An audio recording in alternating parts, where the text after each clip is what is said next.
Wala yung po kasabot sa mga pangitabong karon. Tanawali, na ay gobernador na nagserbisyo o tarong sa katawhan. Ang problema yun ani, nakita sa ulo dito sa Pilipinas na ang gobernador nahimong balakid sa ilang inuha na mangawat o manuli sa katawan. Bias kining maong suspension order. Tungod kung mag-issue man o preventive suspension, dapat related ni sa public documents issues. Dapat like corruption issues. O naa sila giprotektahan nga dili na ko pwede nga ma-empower ang investigation. Ganing dugay nga atong gifight ang korupsyon sa pag-distribute sa AX program sa DSWD nga nagsugod ni sa mga pondo gikan sa mga party list o congressman nato nga gibinuangan sa mga nag-implement nga tauhan sa politiko o sa politiko. Nakasulat sa naturang dokumento na suspendido ng 60 araw ang gobernador dahil umano sa reklamong grave abuse of authority and oppression na inihain ni board member Orly Amit no Oktubre 9, 2023, kung saan nakitaan umano ng malakas na ebidensya ang naturang kaso laban sa gobernador.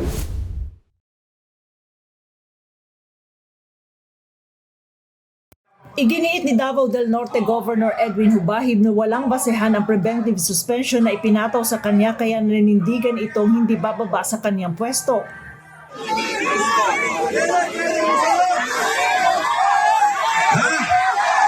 Ganito ang sitwasyon sa harap ng Kapitolyo sa Davao del Norte araw ng Huwebes, Abril 11, 2024. Mahigpit na seguridad ang ipinatupad sa mga papasok sa lugar. May nakaharang ng mga dump truck at bantay sarado ang main building ng Kapitolyo. Lahat ng yan ang paghahanda ng mga supporter, empleyado ng Kapitolyo, sectoral group, barangay officials at ilang mga opisyal ng iba't ibang LGU ng probinsya. Ito ay upang harangin ang pagdating ng tauhan ng Department of Interior and Local Government o DILG Davao Region at kapulisan na magsisilbi ng preventive suspension order na aprobado laban kay Governor Edwin Hubahib. Mas lalo pang uminit ang sitwasyon nang dumating na ang DILG at PNP, subalit bigo ang mga ito makapasok sa loob mismo ng Kapitolyo dahil nakaharang ang mga taga-suporta ng gobernador sa main entrance ng gusali. Umabot ng halos 2 oras na nag-antay ang tauhan ng DILG at PNP pero bigo pa rin ito makapasok. Dahil dito ipinaskil na lang ang kopya ng suspension order sa labas ng gate ng Kapitolyo at mapayapang umalis sa lugar. Nakasulat sa naturang dokumento na suspendido ng 60 araw ang gobernador dahil umano sa reklamong grave abuse of authority and oppression na inihain ni board member Orly Amit no Oktubre 9, 2023, kung saan nakitaan umano ng malakas na ebidensya ang naturang kaso laban sa gobernador. Sa panig ni Governor Hubahib, sinabi nito na bias ang naturang suspension order laban sa kanya at hindi rin anya ito dumaan sa tamang proseso. Bias kining maong suspension order. Tungod kung mag-issue man o preventive suspension, dapat related ni sa public documents issues. Dapat like corruption issues. O naa sila giprotektahan nga dili na ko pwede nga ma-empower ang investigation. Pero ining nahitabo nga preventive suspension hinungdan sa pag-recall nako sa sakyanan sa ni board member Amit and sulod sa isa ka bulan nga akong gipagamit sa atong engineering office. Then pagkauman o gamit gibalik nako sa iya o isyo hangtod karon iya ganining gigamit ang maong sakyanan.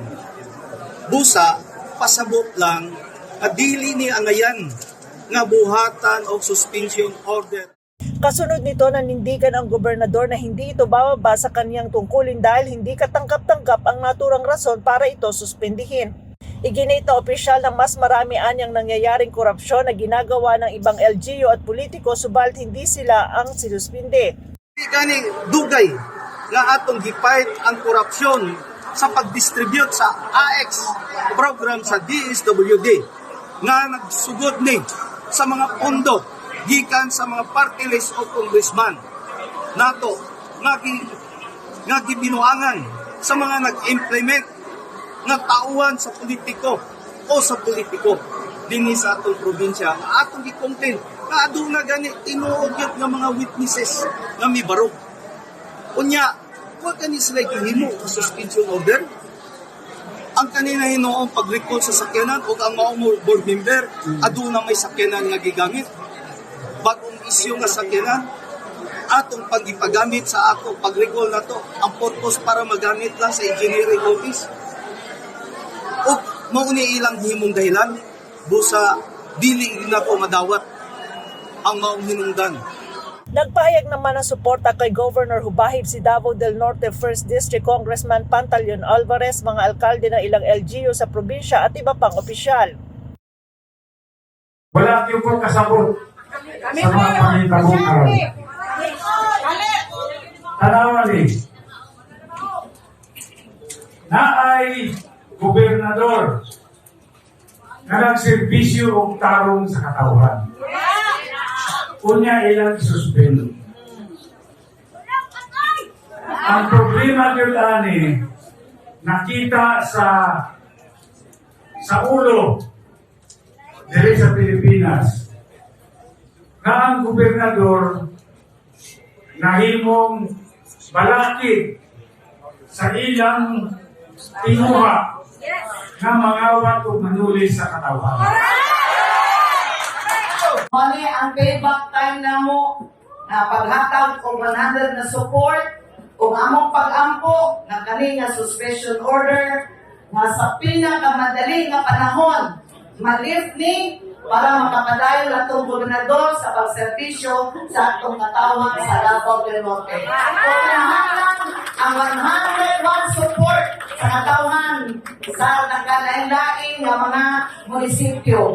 Tuloy ang laban! Tuloy ang laban! Plano ngayon ni Governor Hubahib na iapela sa Court of Appeals at maghain ng Temporary Restraining Order o TRO at tiniyak na hindi sila titigil sa pagprotesta hanggang sa makamit ang hustisya.